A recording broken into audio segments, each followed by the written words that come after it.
온유한 자가 받을 축복이라고 하는 그런 주제로 우리 지난 시간에 이어서 같이 은혜를 나누고자 합니다.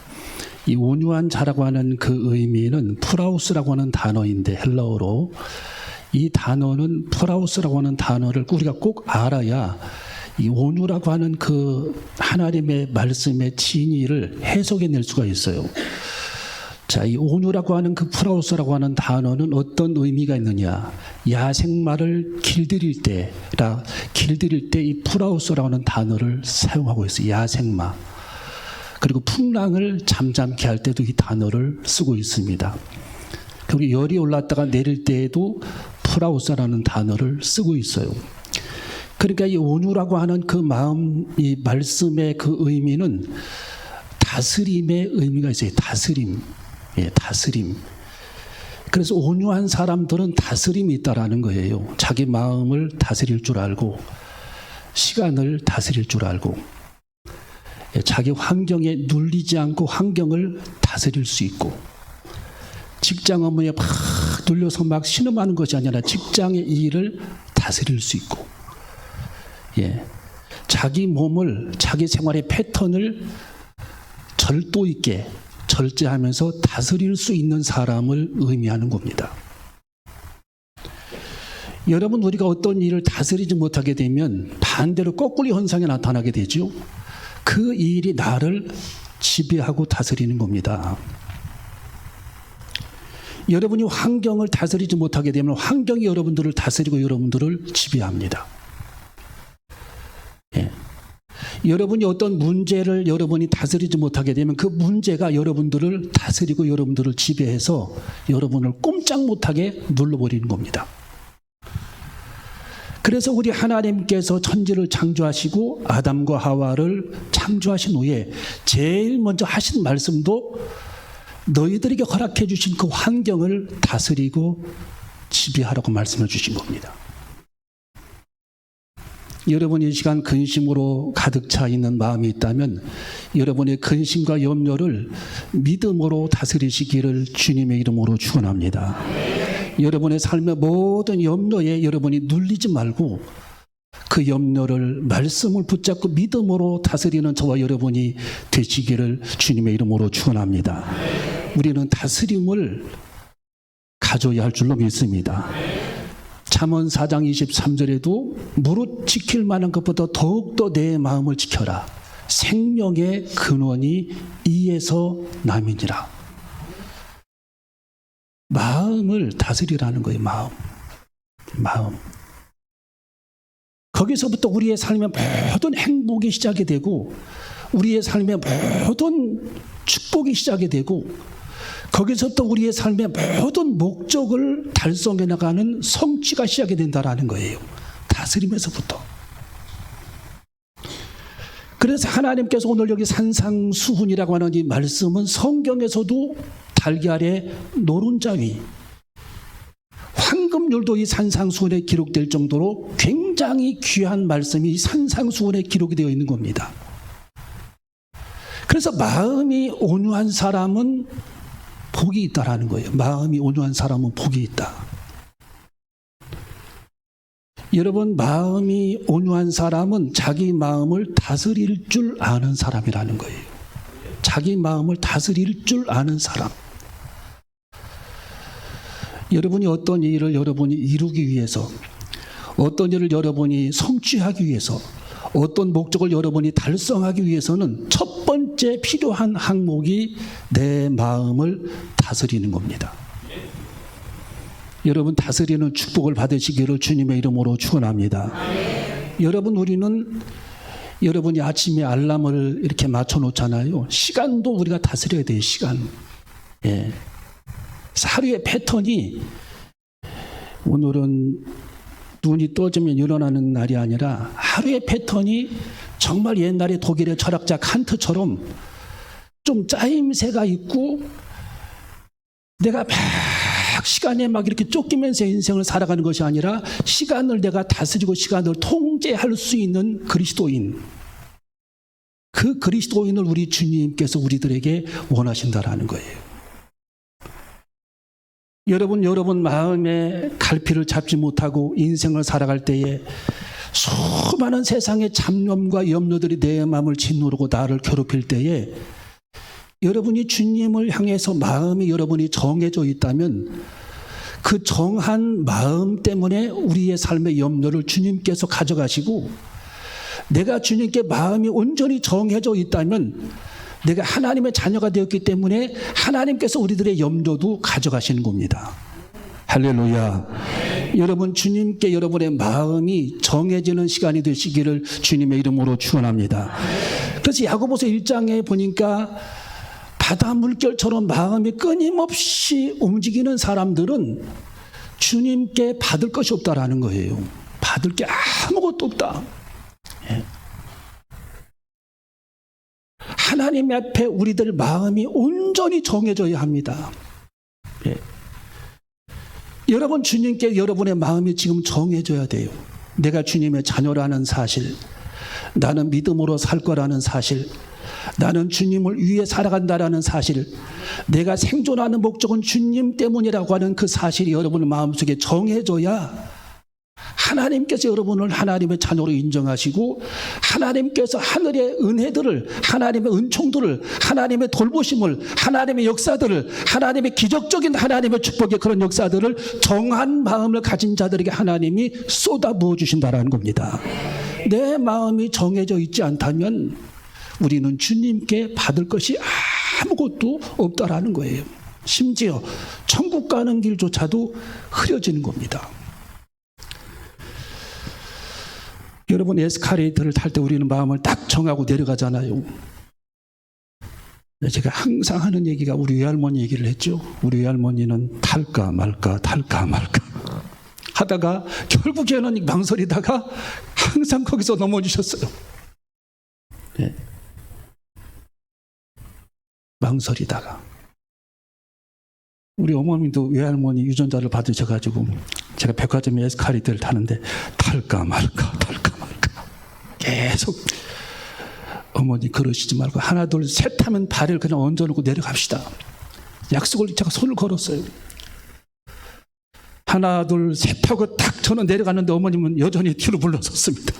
안 내려오시는 거예요. 저 혼자 내려갔어요. 한 바퀴 돌아서 다시 왔어요. 여러분, 우리는 마음이 주님께 정해져야 합니다. 온전히 우리는 주님께 우리들의 마음이 정해져서 우리 주님께서 나를 붙잡고 일하실 수 있도록, 우리 주님께서 나를 믿고 일하실 수 있도록 우리 마음을 주님께 정해야 할 줄로 믿습니다. 정해야 돼요. 확고하게. 예. 그래서 우리 하나님께서는 야고보서 1장에 보니까 두 마음을 품은 자들에게는 하나님께서 줄 것이 없다. 두 마음. 세상과 하나님 사이에서, 믿음과 불신앙 사이에서 끊임없이 마음의 갈등과 염려와 근심이 신앙으로 내 마음에 자리매김하지 못하고, 주님이 살아계신가, 주님이 살아계시지 않은가, 이 문제를 가지고 지금까지 고민하고 있다면 우리 주님께서 우리들에게 무엇을 주시겠습니까? 여러분, 우리는 주님께 마음을 정해야 할 줄로 믿습니다. 여러분, 마음을 다스리는 사람들에게는 하나님께서 오늘 이게 성경 보니까 마음을 다스린다라고 하는 의미는 온유한 마음을 가지라는, 온유한 마음. 중국의 한 나라의 한신 장군이 있잖아요. 한신 장군. 이 한신 장군이 과하지옥이라고 하는 단어를 썼는데, 이분이 장군으로 바로 임명을 받고 난 다음에 그 이름이 알려지지를 않았어요. 바로 장군이 됐으니까. 지금처럼 옛날처럼 옛날에는 텔레비전도 없고 아무것도 없잖아요. 지금은 텔레비전도 있으니까 다 금방 알려지는데 옛날에는 뉴스가 없잖아요. 옆 동네 깡패가 다리를 건너가는데 깡패 4사람이 서가지고 그 다리를 건너가는 이 한신 장군에게 못 가게 막습니다. 너 여기 건너가려면 우리 사타구니 밑으로 지나가야 돼. 사타구니 밑으로. 사타구니 밑으로 지나갈래? 맞고 지나갈래? 옛날에는 꼭 다리 위에서 그렇게 시비 거는 사람들이 많더라고요. 우리 어릴 때도 보면은 꼭 다리 위에 그렇게 깡패들이 있더라고. 그 중국도 마찬가지.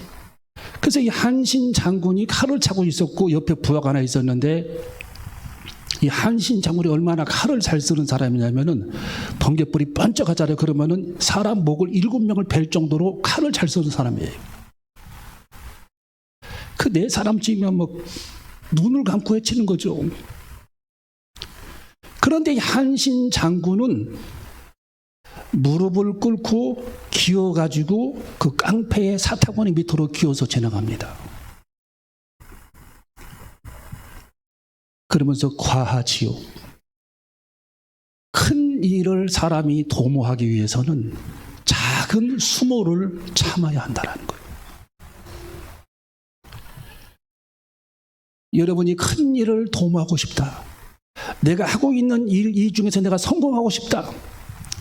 내가 한번 이 세상에서 하나님의 큰 일을 한번 처리해보고 싶다. 내 직장에서, 내 사업에서, 내 일터에서 내가 한번 큰 일을 한번 해보고 싶다 한다면 우리는 작은 일을, 작은 수욕을 참아내야 그 일을 할 수가 있다라는 거예요. 온유한 마음을 가지라는 겁니다. 온유한 마음.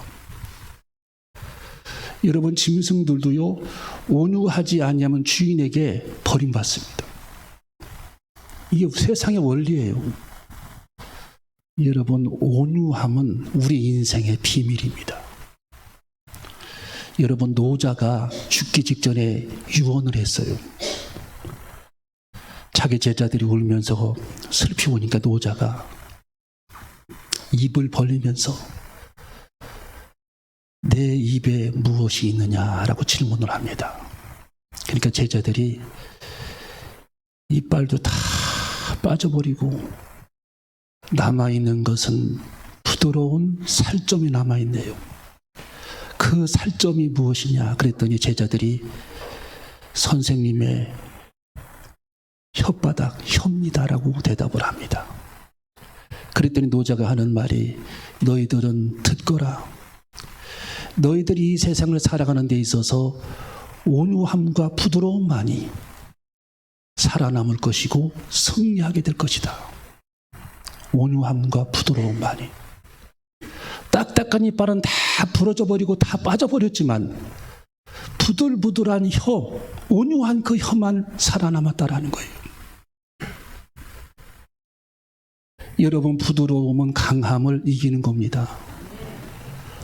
여러분, 물가에 부드러운 물이 돌을 다 갉아먹잖아요. 날카로운 돌을 다 부드럽게 만들어버립니다. 여러분, 처마 밑에 흐르는 떨어지는 물방울 하나가 밑에 있는 반석에 구멍을 뚫어내고 결국에는 반석을 갈라내는 겁니다.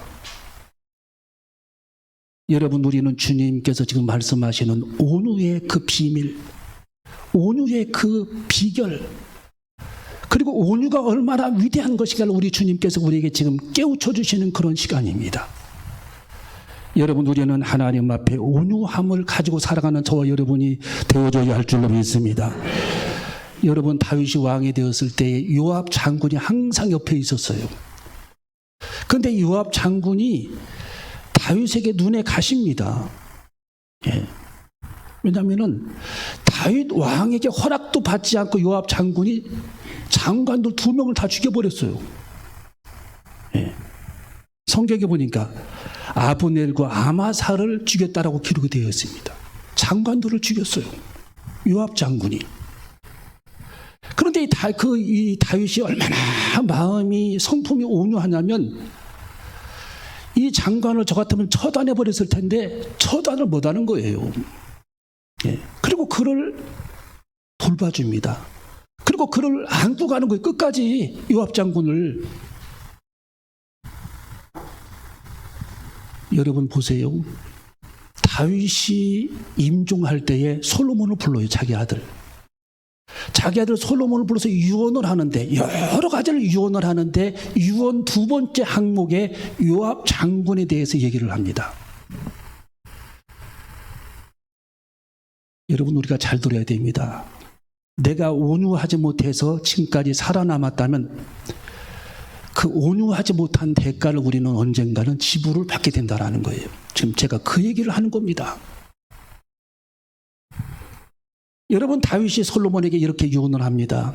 요압 장군에 대해서 너가 익히 들었을 것이다. 그는 태평의 시대에 장관 아브넬과 아마사를 칼로 죽였으니 저가 자연사하지 못하도록 너는 지혜로운 자이니 저를 경계하고 처단하라. 처단하라. 솔로몬에게 그렇게 유언을 한 거예요. 그래서 솔로몬이 그를 처단해버립니다. 왕이 된 다음에. 꼭 대가는 지불받게 되어 있다는 거예요. 여러분, 우리가 인생을 살아갈 때 하나님께서 말씀하시는 이 온유의 비밀을 우리는 이 시간 내 뼛속 깊이 새기고, 정말 모욕을 당하고 수욕을 당하고 어려운 일이 있다 할지라도 하나님의 말씀을 가지고 내 마음을 다스리고 주의 성령으로 내 마음을 다스려서 하나님 앞에 온유한 자가 되는 저와 여러분이 되시기를 주님의 이름으로 축원합니다. 여러분, 온유는 두 번째로 성경에 보니까 원어의 이 단어의 뜻은 무엇이냐? 절제의 의미를 가지고 있습니다. 우리 한번 따라 그 마음을 절제하자. 자, 이 온유라고 하는 이 단어는 절제의 의미, 풍랑이 있는 것을 하나님께서 다스리고 절제하는 의미, 야생마를 다스리고 절제하는 의미, 혈기를 다스리고 절제하는 의미를 가리킨다라는 거예요. 혈기. 혈기. 여러분, 다윗이 왕이 되었을 때에 쭉 황제로 역할을 잘하고 있는데 압살롬이 반역을 일으켜가지고 다윗이 피난을 가게 되잖아요. 그때 시므이라고 하는 사람이 다윗에게 모래를 뿌리며 돌을 던지면서 다윗을 저주합니다. 예. 여러분, 사람에게 상처를 많이 주면 그걸 빨리빨리 잊어버리면 좋은데 안 잊어버려요. 특히 여성분들은 그걸 더 안 잊어버립니다. 날짜와 시간까지 기억해요. 예. 10년, 20년 지나도 그걸 울어먹습니다. 계속 그게 나옵니다. 예. 물론 남자도 그렇겠지만 여러분, 다윗도 그게 상처가 됐었어요. 상처. 야, 내가 그때 전쟁통에 피난을 가는데 세상에 그 어려운 상황에서 내게 돌을 던지고 나를 저주하면서 계속 쫓아오면서 저주하고 돌을 던집니다. 시므이가 사울 왕가의 족속이잖아요. 다윗하고는 원수. 그것을 이 다윗이 자기 옆에 있는 장수들이 부들부들 떨면서 칼을 뽑았다 넣었다 하는데 저를 죽이자고 하는데 다윗이 그걸 말립니다. 그렇게 다윗이 마음이 온유한 사람이에요. 용맹스럽지만 참는다라는 거예요, 다윗이. 그리고 이제 다윗이 임종할 때, 유언할 때에 솔로몬을 부릅니다. 솔로몬, 예. 여차저차 내가 피난 갈 때에 시므이가 나를 저주하고 욕했었느니라. 저를 자연사하지 못하게 너는 지혜로우니 저를 처단하라. 다 자기 아들에게 얘기를 하는 겁니다. 결국에는 솔로몬이 시므이를 처단하는 거예요, 왕이 된 다음에. 여러분, 사람들은 뭘 이렇게 당하게 되면 꼭 그걸 갚으려고 하는 그런 악한 습성이 사람에게 있어요. 예, 죄성이. 여러분, 천국 시민들은 이 절제라고 하는 이 단어 속에는요, 통제, 쉽게 말하면 컨트롤의 의미가 담겨져 있어요. 컨트롤, 통제한다라는 의미. 여러분이 자동차를 몰고 다니는데 급발진 경험을 안 해보셨죠? 예. 여러분, 요즘에 급발진하는 차들이 종종 있습니다. 급발진. 왜? 이 센서 전자장치들이 통제가 안 돼가지고 급발진 쫙 나가는 겁니다. 차들이. 예. 브레이크가 통제가 안 돼요.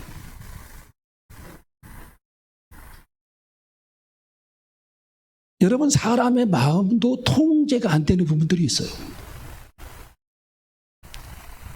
여러분, 아침에 어느 날 새벽에는 막 자동차들이 팍팍팍 하면서 계속 계속 클락션 소리가 나. 왜? 센서가 통제가 안 되는 고장이 나가지고 잠을 다 깨는 겁니다.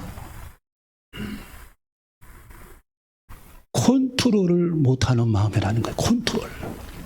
예. 통제가 안 되는 마음. 여러분, 우리는 우리 마음을 온유하다라고 하는 그 의미는 우리들의 마음을 통제할 때에 우리가 온유한 사람이 된다. 성령의 능력으로. 하나님의 말씀으로 내 마음을 통제하고 다스릴 때에 하나님의 위대한 그런 일을 감당해낼 수가 있다라는 겁니다. 할렐루야. 우리는 우리 마음을 통제해야 할 줄로 믿습니다. 우리 마음을 다스려야 할 줄로 믿습니다. 하나님 말씀으로 다스려야 할 줄로 믿습니다. 하나님 마음을 가지고 하나님 말씀을 가지고 내 마음을 다스리고 절제하고 컨트롤 통제할 때에 내가 위대한 일을 할 수가 있다라는 거예요.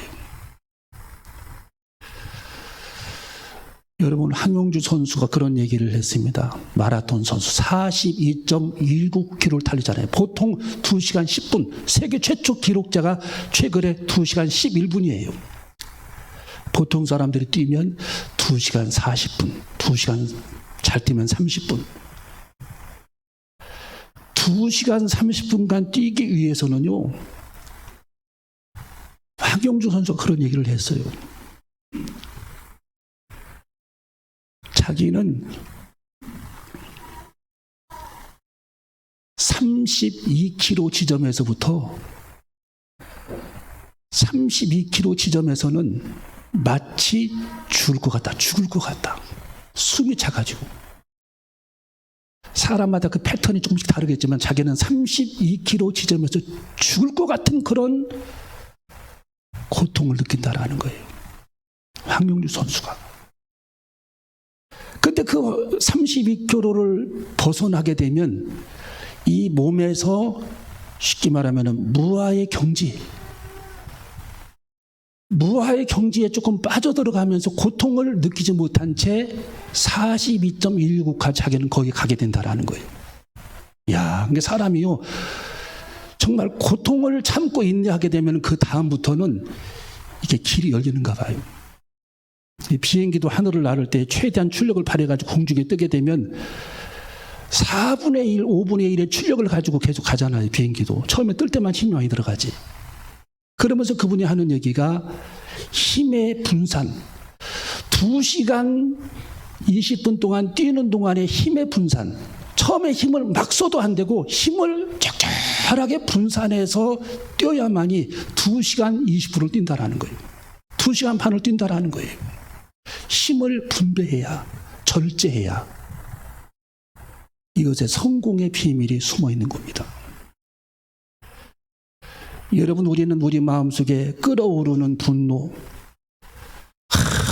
정말 끓어오르는 그런 어떤 혈기, 이런 것들이 우리들 마음속에 끊임없이 샘솟고 용솟음치고 우리들을 괴롭힐 때에 우리들이 우리 마음을 다스리고 통제하지 못하면 위대한 그런 하나님의 일을 이룰 수 없기 때문에 우리는 성령의 능력으로 우리 마음을 다스리고 통제할 수 있는 그런 기도 생활이 필요하게 될 줄로 믿습니다.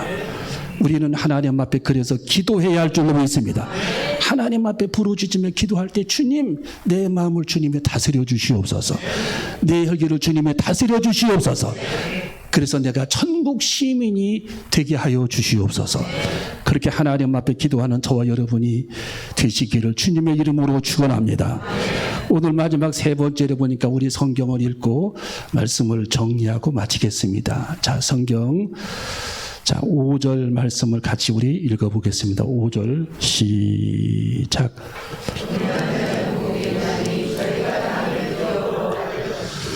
아멘. 요즘에 제가 통계 자료를 쫙 보니까 우리나라가 나라의 GDP가 10위권입니다. 10위권.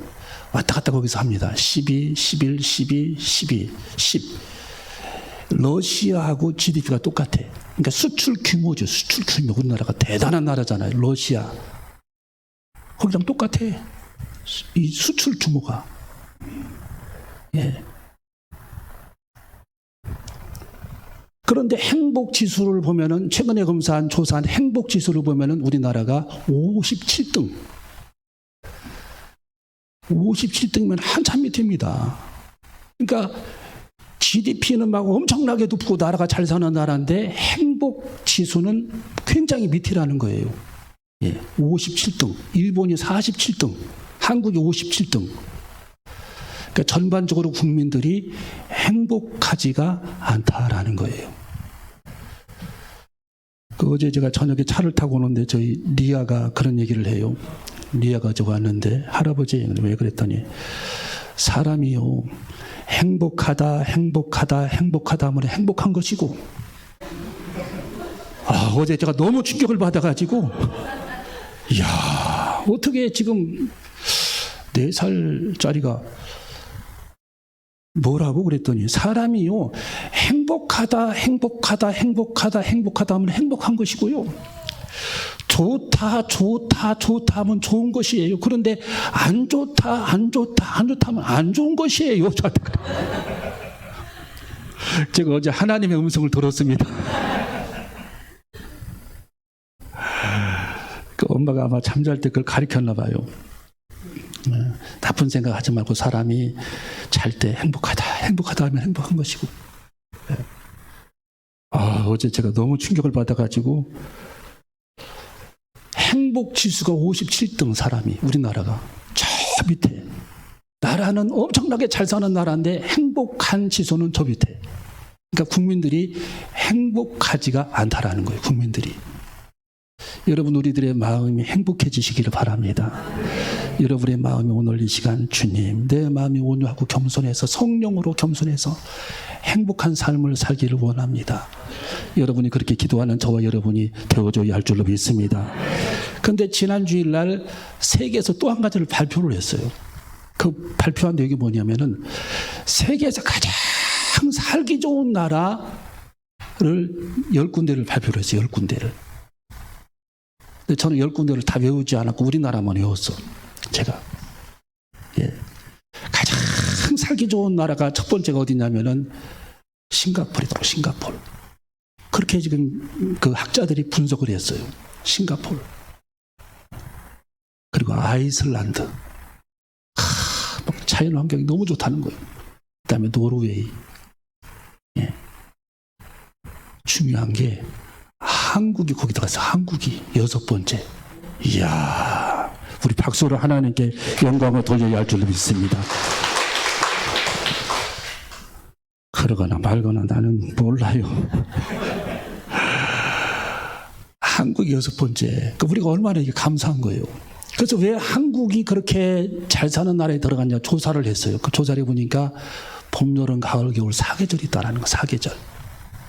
여러분 태국 같은 데 가면은 4계절 그냥 평생 더워. 그냥 겨울에도 덥고 여름에도 덥고. 한국에는 4계절이 있어가 얼마나 선선합니까? 그리고 가을에는 막 낙엽을 쫙 걸을 수 있는 길도 있고. 한국에 열대지방 가면 낙엽이 어디 있어요? 다 그냥 열대야. 그냥 푸르르 항상. 한국은 막 낙엽이 쫙 막 조동진의 그 나뭇잎 사이로 와 막 그 쫙 걷는 그 낙엽. 그 막 빛깔, 낙엽이 빛깔. 봄철에 막 그 새싹들. 여름의 무성함. 겨울에 막 그 눈. 너무 그게 좋다랑 너무. 한국이 살기가. 그리고 학자들이 뭐라고 분석했냐면 막 어디 가든지 산에 가든지 바다에 가든지 핸드폰이 터진다는 거예요.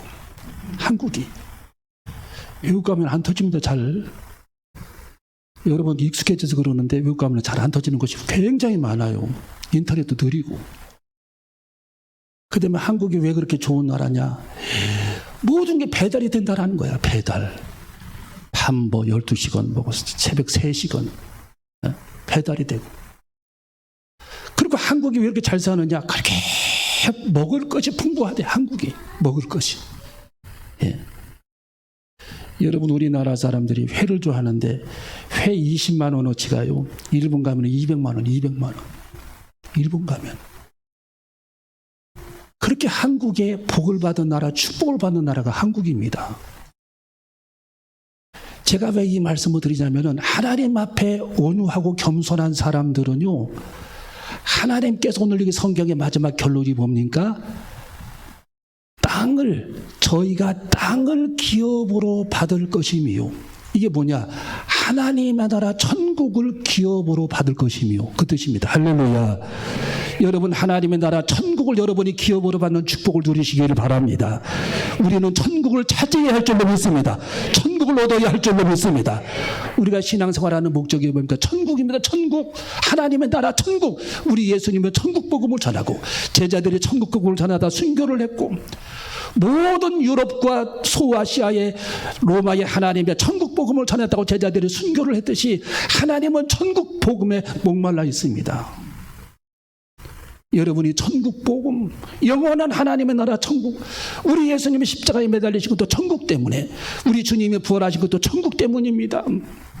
예. 성경의 결론이 천국입니다. 공간 복음의 주제가 천국입니다. 하나님 앞에 물과 성령으로 거듭나고 정말 하나님 앞에 온유한 사람들은 하나님께서 예비해 놓으신 하나님의 영원한 나라 천국을 하나님이 그들에게 기업으로 주실 것이다. 우리는 그 땅을 차지해야 할 줄로 믿습니다. 그 땅을 얻어야 할 줄로 믿습니다. 하나님의 나라를 침노해야 할 줄로 믿습니다. 영원한 천국에다가 입성하지 못한다면 무슨 의미가 있겠습니까?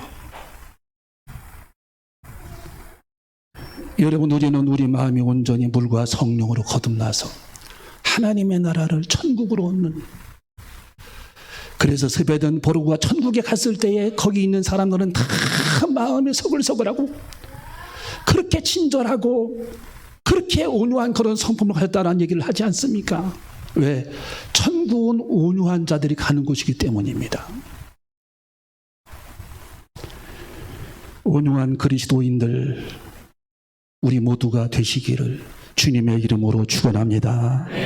기도하시겠습니다.